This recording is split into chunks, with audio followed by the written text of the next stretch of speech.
Welcome to Burlap Teachers. Enjoy the video. You start by removing the mop head and checking its label so you know what it can tolerate. Begin rinsing under warm running water to dislodge grit and hair. This reduces abrasion during washing. Next, mix a cleaning solution. Use 1/2 cup of bleach per gallon for cotton or a mild detergent for synthetic heads, because different fibers need different chemistries.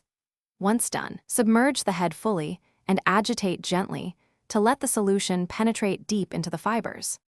You should let the mop head soak for 10 to 15 minutes so the cleaning agent can break down grime and bacteria. While soaking, agitate periodically, and if needed, use a soft brush to scrub the band and any stained areas. This targets trapped soil without shredding fibers. After soaking, rinse until the water is clear and there's no lingering chemical odor. Make sure to squeeze repeatedly to expel trapped solution. If your mop is machine washable, put it on a gentle cycle in a laundry bag once pre-rinsed. You must dry the mop head completely to prevent mildew. Hang it outdoors in sunlight or inside in a ventilated spot, and make sure airflow reaches the core. Once dry, inspect the strands for fraying, discoloration, or residual odor.